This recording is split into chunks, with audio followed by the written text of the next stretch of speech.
Please subscribe the net TV. క్షణం క్షణం మీ ముందు సమాచారం.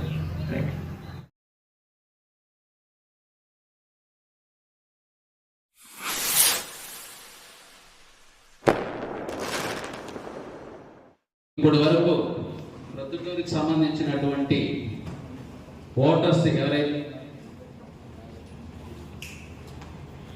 మనకు ఆరోగ్యం చేయడానికి వీళ్ళందరికీ కూడా ఈ కార్యక్రమాలు రకరకాలుగా, అంటే ఇప్పుడు ఎన్జిఓస్ ఇది వరకు ఇన్స్టిట్యూషన్స్కి ఏదైతే మన కాలేజెస్లో ఈ కార్యక్రమాలు జరగడం జరిగింది. బైక్ ర్యాలీస్ కానివ్వండి, బొర్ర కథ కానివ్వండి, కోలాటం, రకరకాలుగా ఓటర్స్ పార్టిసిపేషన్కి ఈ కార్యక్రమాలు జరగడం. మీరు ఓటుకు నోటుకు తీసుకోవాల్సిన అవసరం లేదు.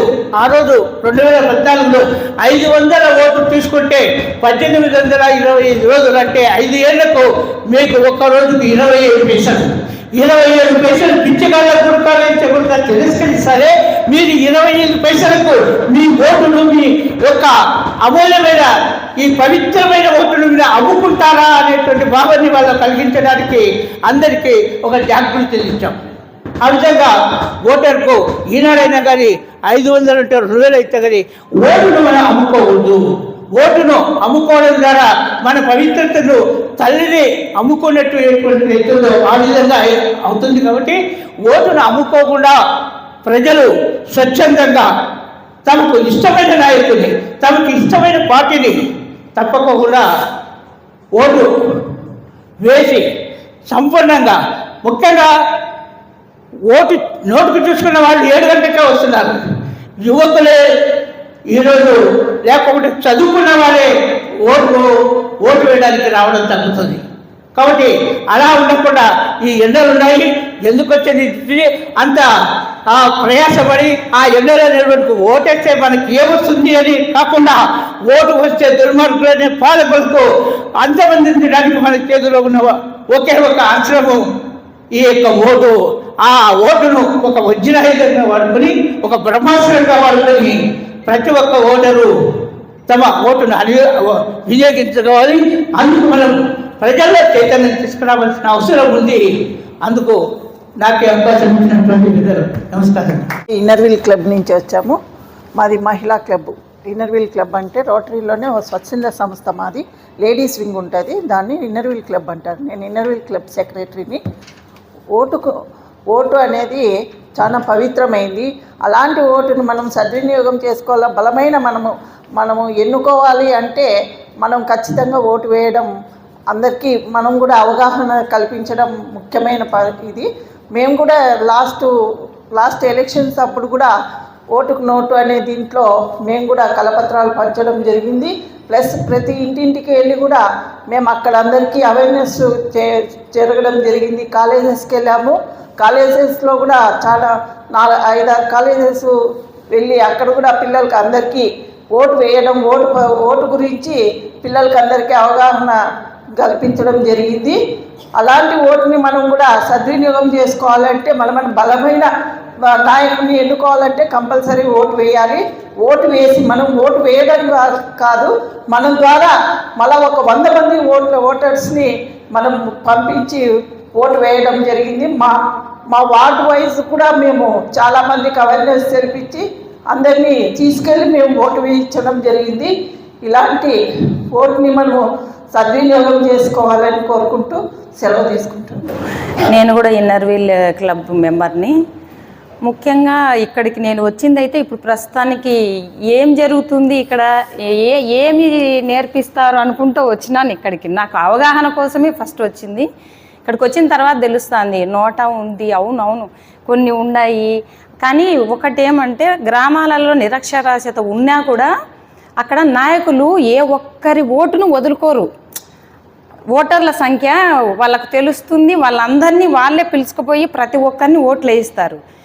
ఇక్కడ టౌన్లలోనే చదువున్నా కూడా ఓట్లు వేయడానికి రారు, ముసలాళ్ళను పట్టించుకోరు. నిజం చెప్పాలంటే ఇక్కడికి వచ్చిన అందరి అవసరం కూడా ఇక్కడనే ఉంటుంది. నాకు తెలిసి టౌన్లోనే, పట్టణాలలోనే అవసరం ఉంది. పల్లెలలో అయితే నాకు తెలిసి ఏ ఒక్క ఓటు వృధా పోవడం లేదు. ఇది ఓటు అనే మనం ఇంకొక విషయం ఏంటంటే గవర్నమెంట్ ఎంప్లాయీస్ కూడా ఓటుకు డబ్బులు తీసుకునేది నేను గమనిస్తుంటే నాకు ఆశ్చర్యం వేస్తుంది. ఇంత చదువుకొని వీళ్ళు ఏం చెప్తారు ప్రజలకు అని అనిపిస్తుంది. ఎవరు ఎందుకు దీని గురించి ఎప్పుడు చెప్పరే అనిపిస్తుంది. బీద వాళ్ళు తీసుకున్నారంటే అర్థం ఉంది, గవర్నమెంట్ ఎంప్లాయీస్ తీసుకుంటారు సార్. నేను అది బాగా గమనించినాను. టీచర్లు, లెక్చరర్లు ఎంత ఎంబ్రాసింగ్ ఉంటుందో అసలు. వీళ్ళు ఏం పిల్లలకి ఏం చదువులు చెప్తారా, వీళ్ళు ఏం చెప్తారా అనిపిస్తుంది. నా వంతు సహకారం నేను ఇవ్వదలుచుకున్నాను. Thank you. నమస్కారం. నాకు ఈ అవకాశం ఇచ్చిన ఫస్ట్ ఇక్కడికి వచ్చినప్పుడు ఇక్కడ ఏం జరుగుతుందని వచ్చాను. నేను వికసిత ఫౌండేషన్ అనేసి ప్రొద్దుటూరులో వికసిత ఫౌండేషన్ నడుపుతున్నాను. ఎంతోమంది మహిళలకు ఉపాధి పడడం నేను చేస్తున్నాను. నా పేరు లక్ష్మీదేవి. నేను కూడా వాకింగ్ ఇంజనీరింగ్ కాలేజీలో కూడా అవేర్నెస్ కార్యక్రమం చేశాను. నేను కూడా నా వంతు సహకారం చేస్తానని నేను ప్రజలకు వెళ్ళి ప్రతి ఒక్కరి దగ్గర ఓటును ఎలా వినియోగించుకోవాలి ఈ విషయంపై నేను వాళ్ళకి అవగాహన కల్పిస్తూ నేను నా వంతు నేను కృషి చేస్తానని నేను అలంకరించిన గౌరవ మున్సిపల్ కమిషనర్ గారికి, టౌన్ ప్లానింగ్ సార్ అధికారి గారికి, అలాగే డాక్టర్ నాగార్జున సార్ గారికి, అలాగే వేదిక ముందు ఆశీర్వదించినటువంటి స్వచ్ఛంద సేవా సంస్థ సభ్యులకు, బిఎల్ఓ సభ్యులందరికీ కూడా శుభాభివందనాలు తెలియజేస్తున్నాను. మొదటిగా నా పేరు విజయభాస్కర్ రెడ్డి. విద్యార్థి ఫౌండేషన్ అండ్ విద్యార్థి ఎడ్యుకేషనల్ సొసైటీ అన్నటువంటి 2 స్వచ్ఛంద సేవా సంస్థలు 1999 నుంచి రన్ చేస్తున్నాము. అంటే దాదాపుగా ఇప్పుడు silver Jubilee year, 25th year, 25 సంవత్సరాల నుంచి చేసేటువంటి ఈ కార్యక్రమాల్లో మొదటిగా ఎడ్యుకేషనల్ ప్రోగ్రామ్స్ ఒకటైతే, 2 vocational programmes and 3rd one health awareness programmes, 4th one shelter programmes. అంటే బయట రోడ్డు పైన తిరిగే అనాథలు, అబాధ్యులందరినీ కూడా తీసుకొని వాళ్ళందరికీ ఒక షెల్టర్ ఇస్తూ రన్ చేస్తూ ఉన్నాం. అలాంటి హోమ్స్ ఈ ప్రొద్దుటూరులోను మరియు అంటే కడప జిల్లాలోను మరియు సత్యసాయి జిల్లాలోనూ కూడా ఈ కార్యక్రమాలు జరుగుతూ ఉన్నాయి. తర్వాత last programme to uplift Indian tradition and culture అనే కార్యక్రమంతో ఒక కళావేదికను ఏర్పాటు చేసుకొని విద్యార్థి కళావేదిక పేరుపైన ఈ కళలను సాంప్రదాయాలను ముందుకు తీసుకెళ్లే పనిలో భాగంగా సేవలు చేస్తున్నాం. ఇదంతా ఒకటైతే, మొదటిగా అవేర్నెస్ ప్రోగ్రామ్స్ అనేటువంటివి చాలా ఉత్తమమైనటువంటివి.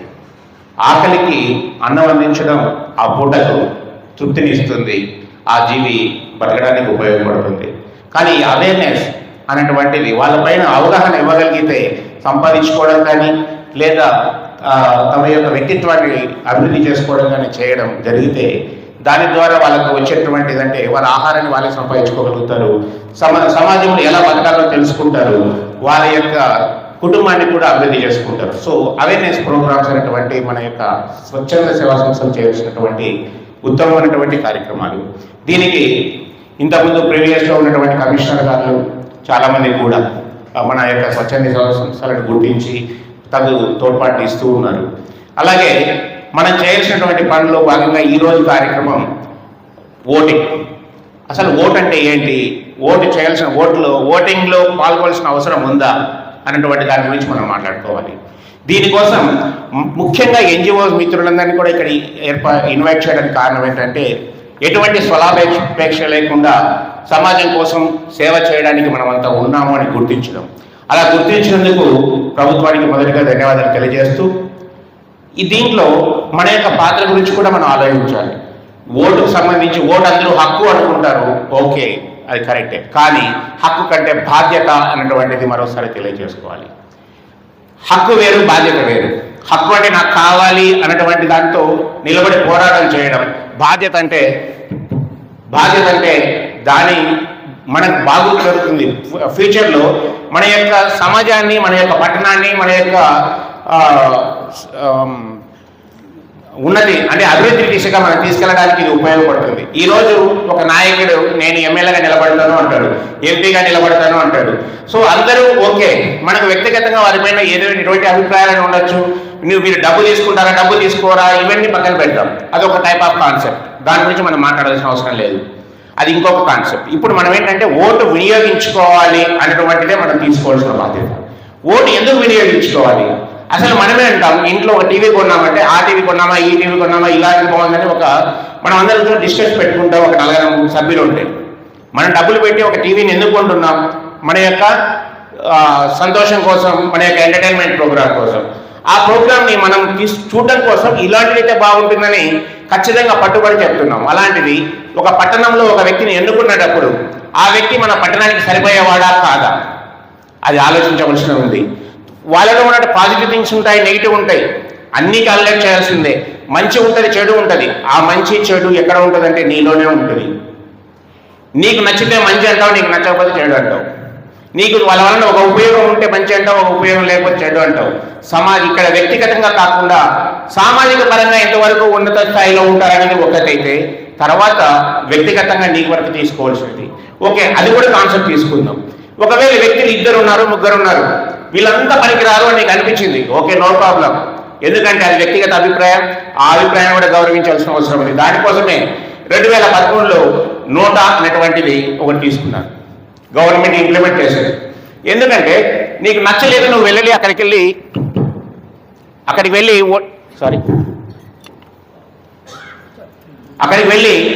ఓటింగ్ పార్టిసిపేట్ చేయాల్సిన అవసరమో నీకు అనిపించలేదు. నాకు అవసరం లేదు నేను అని. ఓకే, నువ్వు వెళ్ళలేదు. కానీ నువ్వు వెళ్ళనటువంటి ఆ ఓటు నీ కోసం కేటాయించబడింది. కానీ నువ్వు వేయకపోయినా అది వృధా అయిపోయి వేరే వాళ్ళకి వేసే అవకాశాన్ని మీరు ఇస్తున్నారు. మీ దగ్గర ఉన్న డబ్బులు మీ పాకెట్లో ఉండాలి, కింద పడితే మీది కాదు. అది మనందరికీ తెలిసిందే. అలాగే మీ జోబిలో మీరు వేసుకొని మీరు వాడుకునేంత వరకే మీ ఓటు మీ పేరు మీద ఉన్నది. అది మీరు వదిలేస్తే అది మిస్యూజ్ అయ్యే అవకాశం ఉంది. దయచేసి ప్రతి ఒక్కరూ ఓటు వినియోగించుకోవడానికి మీకు ఇష్టమైతే ఇష్టమైన వాళ్ళకి వేయండి, ఇష్టం లేదు నోటా అన్నటువంటిది ఒకటి ఉంది, దానికి వేయండి. అంటే ఎవరి ఇష్టం లేదు, ఇది కూడా ఎవరి ఇష్టం లేదని నోటా ఒక పర్సెంటేజ్ దాటితే మొత్తం ఎలక్షన్స్ని కంటెస్ట్ చేసినటువంటి క్యాండిడేట్ అందరూ క్యాన్సిల్ చేసే అవకాశం ఉంది. దీనికోసం సుబ్రహ్మణ్యం గారు అయితేనేమి, జేవీబీ వాళ్ళ సభ్యులు అయితేనేమి అందరం కలిసి ఈ అవేర్నెస్ ప్రోగ్రామ్ చేసేవారు. హోమస్పేట్లో క్యాంపెయిన్ అరేంజ్ చేసి అక్కడ పెట్టేవాళ్ళం. అలాగే ఓటు వినియోగించుకోవడానికి కూడా ఓటు వినియోగించుకునే వాళ్ళకి కొన్ని రాయితీలు ఇచ్చేవారు. ఓటు వేస్తే రాయితీలు ఇస్తామని, అంటే డబ్బులు ఎరచూపి ఓటు వేయించుకోవాలని చాలామంది అనేవారు. అలా కాదు, ఓటు వేస్తే ఉపయోగం ఉంటుంది, ఓటు వేస్తే మీ పిల్లలకు మంచి జరుగుతుంది, ఓటు వేస్తే మీ కుటుంబాలన్నీ కూడా వ్యక్తిగతంగానే కాకుండా సామాజికంగా ఉన్నత స్థాయికి వస్తాయని చెప్పి కొన్ని సంస్థల ద్వారా వాళ్ళకి కొన్ని రాయితీలు ఇప్పించడం. అంటే బాగా చదువుకుంటే ప్రైజులు వస్తాయి, బాగా స్పోర్ట్స్లో పార్టిసిపేట్ చేసే ప్రైజులు వస్తాయి అనాలలో అని ఎలా చెప్తాము, అలాగే ఎప్పుడైతే నువ్వు సామాజికంగా మంచి స్థాయిలో నీ యొక్క పనిని కరెక్ట్గా చేస్తావో నువ్వు డెవలప్ అవుతావు. అది చేసుకోవడానికి ఈ ఓటింగ్ని మనం చూసుకోవాలి. ఈ ఓటు ప్రతి ఒక్కరికి అందించేలా, అందరూ వేసేలా మనం గమనించాలి. నాకు గుర్తుంది ఇప్పటికీ, నేను చిన్నప్పుడు మా నాన్నమ్మ మంచంలో ఉండేది, అది పంచాయతీ ఎలక్షన్స్ మంచంలో ఉండేది.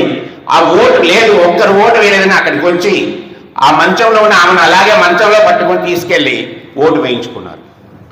ఓటు విలువ అది. మనకి ఎక్కువయ్యేసరికి డబ్బులు ఎక్కువైతే డబ్బు విలువ తెలియదు, ప్రేమ ఎక్కువైతే ప్రేమ విలువ తెలియదు, ఆహారం ఎక్కువైతే ఆహారం విలువ తెలియదు. ఇక్కడ ఓటు సభ్యులు చాలా మంది ఉన్నారనేసి మనం పోకపోతే పర్లేదు, ఓటు వేస్తారులే, మనం వేయకపోతే వాళ్ళని పట్టించుకోరలే, రకరకాల. కానీ తక్కువైనప్పుడు ఎక్కువ విలువ ఇస్తున్నారు. కానీ ఇక్కడ ప్రజాస్వామ్యంలో ఓటు పెరిగింది అంటే మన యొక్క ప్రాముఖ్యత పెరిగింది. ప్రతి ఒక్కరూ, ఇక్కడ ఉన్న ప్రతి ఒక్కరూ కూడా ప్రభుత్వాన్ని శాసించే అధికారం, శక్తి మీకు ఉన్నాయి. సో దయచేసి అందరూ గమనించండి, మీకు ఓటు అనేది హక్కు, కానీ అంతకంటే బాధ్యత. ఓటు మీకు వేసేదానికి ఉన్న హక్కు, కానీ దాన్ని వినియోగించాల్సిన బాధ్యత ఉంది. ఈ బాధ్యత అందరూ కూడా సక్రమంగా నిర్వర్తించాలి. దీనికోసం మనమందరం కూడా వీలైతే ఎక్కడెక్కడ అవసరం లేదు, మన వీధిలో ఉన్నటువంటి 10 మందిని మోటివేట్ చేస్తే చాలు. ఇక్కడ దాదాపుగా ప్రొద్దుటూరులో 120 నుంచి 140 సభ్యులు, 140 స్వచ్ఛంద సంస్థలు ఉన్నాయి.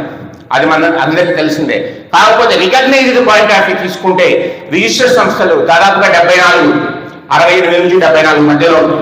ఈ 68 నుంచి సభ్యులైతేనేమి, 140 మంది అయితేనేమి, ఒక్కొక్క వీధిలో ఒక్కొక్కరు తీసుకుంటే 140 వీధులు దాదాపుగా 40 వార్డులు అయిపోతాయి. సో అందరం కూడా పార్టిసిపేట్ చేయాలి, అందరూ ఓటు హక్కును వినియోగించేలాగా మనం ప్రయత్నం చేయాలి. ఇక్కడ ఉన్న ప్రతి ఒక్కరు కూడా మున్సిపల్ కమిషనర్ గారు వాళ్ళకి కావాల్సిన ఈరోజు వాళ్ళకి బాధ్యతలు చాలా ఉన్నాయి, ఆ పని చేయాల్సినటువంటి అవసరాలు ఉన్నాయి. కానీ ఈరోజు సండే కూడా ఇక్కడికి వచ్చి మనందరినీ కూర్చోబెట్టి మాట్లాడుతున్నారు అంటే మన మీద ఒక నమ్మకం, మన మీద విశ్వాసం, మనము సమాజాన్ని మార్చడానికి పనికొచ్చే ఆయుధాలాగా సార్ కానీ ప్రభుత్వం కానీ గుర్తించింది కాబట్టి మనల్ని ఆహ్వానించారు. దయచేసి మన యొక్క విలువను పెంచుకుందాం, ఓటు హక్కును అందరూ ఉపయోగించుకునేలాగా అందరినీ మరొకసారి గుర్తు చేస్తాం. Thank you sir, thank you. మాది స్నేహ ఫౌండేషను, నా పేరు మనోహర్. పొద్దుటూరు మున్సిపాలిటీలో తడి చెత్త పొడి చెత్త అనే ప్రోగ్రాము మరి వెంకటకృష్ణ కమిషనర్ గారు ఉన్నప్పుడు ప్రొద్దుటూరులో స్టార్ట్ చేశారు. అది ఐటీసీ వాళ్ళ యొక్క సహకారంతో మరి ప్రొద్దుటూరులో స్టార్ట్ చేశాము. ఆంధ్రప్రదేశ్లో మరి తడి చెత్తకు మరి పొడి చెత్తకు రెండింటికి కూడా అవార్డులు కూడా వచ్చాయి. మరి మున్సిపల్ ఆఫీస్ వాళ్ళు మనకి ఎప్పుడైనా కానీ కమిషనర్ గారు కానీ ఆఫీస్ కానీ మరి స్వచ్ఛంద సంస్థలకు మరి ఎంతో మరి అనుబంధం ఉంది. ఈరోజు ఈ ప్రోగ్రాం కండక్ట్ చేయడానికి కూడా మరి ప్రజలతో మనకు ఉండేటువంటి మంచి సంబంధాలతోటి ఒక అవేర్నెస్ ప్రోగ్రాం కండక్ట్ చేస్తే అది ప్రజలకు ఓటు యొక్క విలువను గురించి మరి చెప్పినట్లు అవుతుందని ఈరోజు ఈ ప్రోగ్రాం కండక్ట్ చేయడం జరిగింది. 1931 ఆ ప్రాంతంలో ఓటు గురించి మరి పెద్ద ప్రముఖులు గాంధీ మహాత్ముడు కానివ్వండి, జవహర్లాల్ నెహ్రూ కానివ్వండి, వీరందరూ కూడా ఓటు ఎవరికైతే మరి ఉండాలా అని అడిగితే ఒక్కొక్కరు ఒక్కొక్క అభిప్రాయం చెబుతూ వచ్చారు. మహాత్మా గాంధీ అన్నాడు ఓటు హక్కు బాగుంటుందని అభిప్రాయం చెబుతూ వచ్చారు. కానీ వీటన్నిటికంటే కూడా డాక్టర్ బిఆర్ అంబేద్కర్ గారు మరి 18 సంవత్సరాలు నిండిన భారతదేశంలో ఉండేటువంటి ప్రతి భారతీయుడు మరి పురుషుడని కానీ స్త్రీ అని కానీ లేదు, అందరికీ సంబంధించి ఓటు హక్కు కల్పించాలా. 18 సంవత్సరాలు నిండిన ప్రతి ఒక్కరు కూడా ఓటు హక్కు కలిగి ఉండాలా. దీంట్లో ధనవంతులని పేదవాళ్ళని తారతమ్యం ఉండకూడదని చెప్పి ఓటు హక్కుకు ఉండేటువంటి విలువను చాటి చెబుతూ వచ్చారు. అదే విధానము ఇప్పటి వరకు కూడా మరి అమలవుతుంది. ఈ ఓటును మరి చాలా సందర్భాల్లో కొన్ని చోట్ల ఫ్యాక్షన్ ఏరియాల్లో ఓటు అనేది కూడా నా మటుకు నేను కూడా చెప్తాను. మాది సమీపం దగ్గరలో ఉండే కొత్తపల్లె, దాదాపు 25 సంవత్సరాల నుంచి 30 సంవత్సరాలు నేను ఓటు వేసిన సందర్భం మా ఊర్లో మరి లేదు. ఎందుకు అలా జరిగిందంటే మరి అక్కడ కొంతమంది ఏర్పడి రిగ్గింగ్ చేసేటువంటి వారు ఓటు యొక్క విలువను అప్పుడు గ్రహించేవాళ్ళు కాదు. నేను ఆ ఊరు ఒక్కటే చెప్తున్నాను అనుకోకండి, చాలా ఊర్లలో రాజకీయ నాయకులు ఉండేటువంటి ప్రాధాన్యత కలిగినటువంటి ఫ్యాక్షన్ ఏరియాల్లో మరి అలా రిగ్గింగ్ జరిగే సందర్భాలు ఎన్నో ఉన్నాయి. కానీ ఇటీవల కాలంలో మా ఊర్లో సహితము దాదాపు 10 సంవత్సరాల నుంచి నేను ఎరుగుదును ప్రతి ఒక్కరు కూడా ఓటును వినియోగించుకుంటున్నారు. కానీ ఇక్కడ మనం చూస్తే రాజకీయ నాయకులు ఎలా తయారయ్యారంటే ఓటును డబ్బులు ఇచ్చి కొంటున్నాము, తర్వాత మనం అవసరం కొద్దీ ఎక్కడికైనా వెళ్తే వాళ్ళు చాలా చులకన భావంతో చూస్తున్నారు మనల్ని. ఎంత చులకన భావం అంటే, మీరు డబ్బులు తీసుకున్నారు కదా, నీతో నాకేంటి పని, వచ్చే ఎలక్షన్స్కు మళ్ళీ నేను సంపాదించుకోవాలా అనే ధోరణిలో మరి డబ్బులు ఇచ్చి ఇలా చేస్తున్నామనే అహంకారం చాలామందికి ఉంది. ఇవన్నీ సమస్య పోవాలంటే మరి నోటా అనేది కూడా గవర్నమెంట్ వారు ప్రవేశపెట్టారు. అది సుప్రీంకోర్టులో ఫైనల్ స్టేజ్లో ఉన్నట్టుంది. ఒకవేళ నోటానే మరి ప్రాతినిధ్యం వహించేటువంటి శాసనసభ్యులకు ఎవరైతే ఉన్నారో వాళ్ళకంటే నోటాకి ఎక్కువ ఓట్లు వస్తే ఈ ఎవరైతే ప్రతినిధులు ఉన్నారో మెయిన్ పార్టీలు వాళ్ళు 5 సంవత్సరాలు వాళ్ళు ఎలక్షన్స్లో కూడా కంటెస్ట్ చేయకూడదు అని చెప్పి అది కూడా జరుగుతుందంట మరి చర్చలు తెలియదు. కానీ ఓటైతే ఖచ్చితంగా వినియోగించుకోవాలా. కొన్ని లక్షల తరాలు సంపాదించినటువంటి మరి డబ్బులు ఉన్నాయి మరి ప్రజాప్రతినిధుల దగ్గర.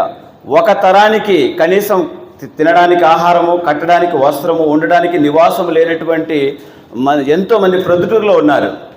కానీ వారి అవస్థలు ఎవరు చూడరు. కానీ ఏ ప్రజాప్రతినిధి అయినా కొన్ని వందలు వేల సంవత్సరాలు తరగనటువంటి ఆస్తి సంపాదించుకున్నారు. పీఈటీ కాలేజీలో నేను లైబ్రరీగా పనిచేశాను. ఒక అబ్బాయి ఈస్ట్ వెస్ట్ గోదావరి నుంచి వచ్చాడు. ఆ అబ్బాయి లక్షలలో అందరికీ ఏం డబ్బులు అవసరం ఉన్నా కూడా ఆ అబ్బాయి అన్ని 500 నోట్లు తీసిస్తున్నాడు. ఏ విద్యార్థికి తక్కువ వచ్చినా కూడా ఏదన్నా ఫీజు విషయంలో కానీ, ఏదన్నా హాస్టల్ ఫీ విషయం కానీ, కాలేజీ ఫీ విషయం కానీ, తన పర్సనల్ విషయం కానీ ఏం తక్కువ వచ్చినా కూడా ఆ అబ్బాయి ఏం చేస్తున్నాడంటే నోట్ను జోబులో నుంచి డబ్బులు తీయడం ఇచ్చేయడమే. ఎందుకు ఇలా చేస్తున్నాడని ఒకరోజు అడిగాను, నువ్వు ఏం పని చేస్తారు మీ ఫాదర్ వాళ్ళు ఏమంటే, ఆ అబ్బాయి చెప్పిన మాట ఏంటంటే, మా తాతయ్య ఎమ్మెల్యేగా ఉన్నాడు అని అన్నాడు. వాళ్ళ తాతయ్య అయిపోయిన తర్వాత వాళ్ళ నాన్న తరం అయిపోయింది. వాళ్ళ నాన్న తరంలో మళ్ళీ ఈ అబ్బాయి ఉన్నాడు. ఈ అబ్బాయి కూడా విచ్చలవిడిగా ఖర్చు పెట్టేస్తున్నాడు. అంటే ఈ అబ్బాయికి మళ్ళీ మ్యారేజ్ అయ్యి మళ్ళీ పిల్లలు పుడితే ఇంకా ఈ అబ్బాయి జనరేషన్ కాదంట, ఇంకా 100 తరాల తరగని ఆస్తుంది సార్ మాకు అంటున్నాడు. అనగా ఈ ప్రజాప్రతినిధులు వీళ్ళ ఆస్తులు సంపాదించుకోవాలని చూస్తున్నారే తప్ప పేద ప్రజలకు మౌలిక వసతులు కల్పించాల్సినటువంటి గురుతర బాధ్యత ఏ ఒక్కరికి లేకుండా పోతుంది. దీనికి స్వచ్ఛంద సంస్థల ప్రతినిధులమైనటువంటి మనము రాబోయే తరాల్లో మరి సమాజానికి ఒకరు వారెవరో చేస్తారనేది మరి మనం ఎదురు చూడుకోకుండా అలంకరించినటువంటి కమిషనర్ గారికి, టౌన్ ప్లానింగ్ ఆఫీసర్ ముందత్నం గారికి, పెద్దలు జింకా సుబ్రహ్మణ్యం గారికి, హాజరైనటువంటి ఎన్జిఓస్కి, ఇతర స్వచ్ఛంద సంస్థల నిర్వాహకులకు, విద్యావంతులకు, శ్రేయోభిలాషులకు అందరికీ శుభోదయం. రాజ్యాంగం మనకు కల్పించినటువంటి ప్రాథమిక హక్కు ఈ ఓటు. అలాగే ప్రజాస్వామ్యం మన మీద ఉంచినటువంటి సామాజిక బాధ్యత ఈ ఓటు వేయడం, వేయించడం. మీరందరూ ఇక్కడ ఉన్నవారందరూ విద్యావంతులు. ఓటు యొక్క ప్రాముఖ్యత మీ అందరికీ ఖచ్చితంగా తెలుసు. ఇది మీ అందరినీ ఆలోచింపదగిన విధంగా కాకుండా మీరందరూ కలిసి ఎవరికైతే ఓటు యొక్క ప్రాముఖ్యత తెలియదో, ఓటు యొక్క విలువ తెలియదో, ఎవరైతే ఓటును స్వార్థం కోసం అమ్ముకుంటున్నారో, ఈ యొక్క ఓటు అనేది ఈ అమ్ముకోవడం జరిగితే ప్రజాస్వామ్యంలో కలిగే నష్టం ఏమిటి, సమాజానికి జరిగే నష్టం ఏమిటి అనేది వాళ్ళందరికీ క్లుప్తంగా వివరించే విధంగా మీరందరూ ఒక బాధ్యత తీసుకుంటారనే మీ మీద నమ్మకంతో మీ అందరినీ ఇక్కడికి కమిషనర్ వారు, సార్ గారు అందరు ఇక్కడికి పిలిపించడం, మీ చుట్టుపక్కల ఉన్న వారందరినీ సామాజిక ఉత్తేజపరిచి ఈ యొక్క ఓటును స్వచ్ఛందంగా ఓటింగ్లో పాల్గొనడం, ఓటు వేయించడం, సమాజానికి ఏ విధంగా మీరు వేసిన ఓటు వల్ల ఒక అభివృద్ధి పురోగమన దిశగా సమాజం ముందుకు ఏ విధంగా పోతుంది మీ యొక్క ఓటుతో, మీ యొక్క ఓటు విలువతో తెలియజేయాలని, అందరికీ కూడా ఓటు యొక్క ప్రాముఖ్యతను గురించి తెలియజెప్పాలని, మన మీద ఉంచుతున్నటువంటి బాధ్యతను మనం సక్రమంగా నిర్వర్తించాలని కోరుకుంటున్నాను. ఇప్పుడు చూస్తే చాలా వరకు print media, electronic media, social media ద్వారా, ముఖ్యంగా ఈ సోషల్ మీడియా వచ్చిన తర్వాత చాలా వరకు దీని దుర్వినియోగమే జరుగుతుంది. ఇటువంటి అవకాశం ప్రజలను ఉత్తేజపరిచేటటువంటి, ఓటింగ్లో పాల్గొనేటటువంటి ముఖ్యమైనటువంటి సందేశాత్మక, సమాజాత్మక ఈ యొక్క మంచి విషయాన్ని ఈ సోషల్ మీడియా ద్వారా ఈజీగా ప్రజల్లోకి తీసుకొని పోయే విధంగా చిన్న చిన్న షార్ట్ ఫిల్మ్స్ కానీ, లేదు అంటే సామాజిక మెసేజెస్, సొసైటీకి ఉపయోగపడే మంచి విలువలతో కూడినటువంటి సందేశాన్ని ఈ యొక్క సోషల్ మీడియా ద్వారా చాలా త్వరగా తీసుకెళ్ళచ్చు. అలాగే మనం కూడా ఈ యొక్క 10-15 రోజులు మాత్రమే ఉన్నది ఓటింగ్. మన వంతు కృషి మన ఇంటి చుట్టుపక్కల కానీ, మనం పనిచేస్తున్న ఆర్గనైజేషన్స్ ద్వారా కానీ ప్రజలకు తెలియజేసి ఓటింగ్లో ఖచ్చితంగా పార్టిసిపేట్ చేయాలని, చేయించాలని, ఇతరులను కూడా వారి యొక్క అమూల్యమైన ఓటుతో దృఢమైనటువంటి సమాజాన్ని, అభివృద్ధి పరంగా సమాజాన్ని ముందుకు వెళ్ళేలా ఒక బాధ్యతను ప్రతి ఒక్కరూ గుర్తించి ఆ విధంగా ముందుకు వెళ్ళే విధంగా ప్రజలకు కూడా ఈ యొక్క అవేర్నెస్ ప్రోగ్రామ్స్ తెలియజేసి వారందరినీ చైతన్యవంతులు చేయాలని కోరుతున్నాను. అలాగే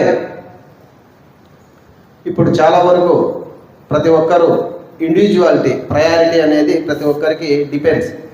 ఓటు అనేది ప్రతి ఒక్కరికి వారి యొక్క అంతర్గత వ్యవహారం. ఎవరికైనా ఓటు వేయచ్చు. కానీ ఓటు వేసే ముందు సొసైటీ గురించి ఆలోచించి ఎవరు అభివృద్ధి పరంగా సొసైటీని ముందుకు నడిపిస్తారు, అవినీతికి తావు లేకుండా సామాజిక కార్యక్రమాలు, సమాజానికి మంచి ఎవరు చేస్తారు, ఇవన్నీ కూడా గ్రహించి 1-2 సార్లు ఆలోచించి ఖచ్చితంగా మీ యొక్క అమూల్యమైన ఓటుతో దృఢమైన సమాజాన్ని నిర్మించే విధంగా మీరు ఓటు వేయించి మంచి సమాజ అభివృద్ధికి తోడ్పడగలరని కోరుకుంటూ ఈ అవకాశాన్ని కల్పించినటువంటి పెద్దలకు మీ అందరికీ కూడా నా కృతజ్ఞతలు తెలియజేస్తూ సెలవు తీసుకుంటాను. గౌరవనీయులు కమిషనర్ గారికి, అలాగే మా అన్న జింకా సుబ్రహ్మణ్యం గారికి, ఇక్కడ వచ్చేటువంటి ప్రతి ఒక్కరికి పేరున నమస్కారం చెబుతూ ఎన్నికల అవగాహన సదస్సు ఏర్పరిచినందుకు కమిషనర్ గారికి మరొకసారి ధన్యవాదాలు తెలుపుకుంటూ, ఎన్నికల వేళ ఎంత ప్రాముఖ్యత ఓటు అనేది మనం ముందు తెలుసుకోవాలి. ప్రజలకు అవేర్నెస్ చాలా తక్కువ ఉంది. ఓటు అంటే ఏది వేసి వచ్చినా మా పని అయిపోయింది అనుకుంటున్నారు. ఓటు అనేది ఒక బాధ్యత, అది గమనించాలి. ఎందుకంటే మనము కాకుండా ఇతరుల చేత కూడా ఓటు శాతం పెంచడానికి ప్రయత్నం చేయాలి. మన దేశానికి వెన్నెముక ఏదంటే ఓటుని గుర్తించాలి. కాబట్టి ఏదైతే మన పైన అభిమానం పెట్టి కమిషనర్ గారు, ఎన్జిఓస్ అంతా ఒక ఏకతాటి పైన ఇక్కడ పిలవడం చాలా సంతోషకరం. ఎందుకంటే ఈ ఎన్నికల్లో కూడా మాకు కూడా అవకాశం కల్పించేందుకు ఆయనకు మరి అధికారులకు కూడా నేను మరొకసారి కృతజ్ఞతలు తెలుపుకుంటూ, మా రోల్ స్వచ్ఛంద సంస్థల రోల్ ఏముంది మీరు క్లుప్తంగా తెలిపితే దాని అనుగుణంగా మేము ఆ కార్యాచరణను మేము చేస్తాము. అలాగే మా ఏరియాకు సపోజ్ నాకు ఎలక్షన్స్ గెస్ట్ స్కూల్ వేస్తుందండి నా ఏరియాకు, నేను అక్కడ ఏం చేయాలి, ఏదైనా అవసరం ఉంటే వాటర్ కానీ కూల్ డ్రింక్స్ కానీ, లేదా అక్కడ ఏమైనా హైదరాబాద్ స్టైల్లో ఏమైనా తోరణాలు కట్టి వెల్కమ్ చెప్పడమా, ఓటర్ కండి ఆకర్షించాలి కదా. ఫస్ట్ మాది లేదు, మార్పు ఉంది, మార్పు తేవాల ఓటర్కు వెల్కమ్ చెప్పాలా. వాళ్ళకి కూడా అప్పగిస్తే ఓటు శాతం పెంచడానికి మీరు మాకు అనుమతి ఇస్తే మేము వీధులపై మేము ఈ పార్టీకి వేయండి ఆ పార్టీకి వేయండి ఎక్కడ చెప్పకుండా ఆ పాయింట్ అవుటే చేయకుండా మేము ఓటు శాతం పెంచడానికి మేము ప్రయత్నం చేస్తాం. అమ్మ రాండి, ఏమైనా కంటే వెహికల్స్ అయినా ఏర్పాటు చేస్తా, నా ద్వారా అయితే ఆటోలు కూడా పెట్టి పర్మిషన్ అన్నీ మీరు ఇవ్వాల్సింది. ఎందుకంటే ఎన్నికల వేళ స్వచ్ఛంద సంస్థ లాంటి పనులు చేయకూడదు. ఎందుకంటే అన్నీ పూర్తి ఒక రికార్డెడ్గా ఉండాలా, పేపర్ ద్వారా ఉంటేనే మనం ముందుకు సాగుతాం. కాబట్టి ఆ దృష్టిలో మీరు పెట్టుకొని మాకు ప్రతి ఒక్కటి అవకాశాన్ని మా ద్వారా మీరు సద్వినియోగించడానికి ఏ పనైనా కానీ మేము చేయడానికి అన్నగారు, మేము ఇక్కడంతా ఉండే వాళ్ళంతా నా మిత్రులే, మా అక్కలు కూడా వచ్చారు, రోటరీ క్లబ్ నుంచి కానీ మా కిస్త కానీ చాలామంది ఉన్నారు ఇక్కడంతా. మేమంతా పూర్తిగా ఏకతాటిపై వచ్చి ఈ ఎన్నికల వేళ మే 13వ తేదీ విజయవంతంగా చేయడానికి మాకు కృషి చేస్తాం. అలాగే ఎలాంటి అసంఘిక కార్యక్రమాలు జరగకుండా ముందు మనం జాగ్రత్త పడాలి. ఎందుకంటే ఒకడు వచ్చి అనవసరంగా ఏరే కార్డు తీసుకుని వచ్చి నేను ఓటు వేస్తా అని ప్రయత్నం చేసి అక్కడ అలజడి సృష్టిస్తాడు. అలాంటి వారికి ఎక్కువ దృష్టి సారించాలి. మనం ముందే మనం పసిగట్టాలా, వచ్చేటప్పుడు మనిషి అర్థం వాడు ఎలాంటి వాడు వస్తున్నాడు అనేది. అలాంటి వాడిని పాయింట్ చేసి వెంటనే మనం పోలీస్ వారికి ఇన్ఫామ్ చేసి అక్కడ అలాంటి కార్యక్రమాలు జరగకుండా మనం నిలుపుదల చేయొచ్చు. దీనిపై దృష్టి సారించాలి. మనం వెల్కమ్ చెప్తూ ఉండాలా, వచ్చేవారికి ప్రతి ఒక్కరిపైన దృష్టి సారిస్తుండాలా. అలాంటి కార్యక్రమాలు చేసేవారికి ఆపడానికి మనం ప్రయత్నం చేయాలి. వాడు ఎంత పెద్దవాడైనా కానీ ఎంత కానీ శక్తివంతుల్ని కూడా ఆపడానికి మనం ప్రయత్నం చేస్తేనే మా సంస్థలు ఈ పని అప్పగించినందుకు కమిషనర్ గారికి, మాకు, ప్రభుత్వానికి, ప్రతి ఒక్కరికి అధికారులకు పూర్తి న్యాయం చేసినట్టు నేను అనుకుంటూ ఈ అవకాశం కల్పించినందుకు మరొకసారి పేరు ధన్యవాదాలు తెలుపుకుంటూ సెలవు తీసుకుంటున్నాను. జై హింద్, జై భారత్.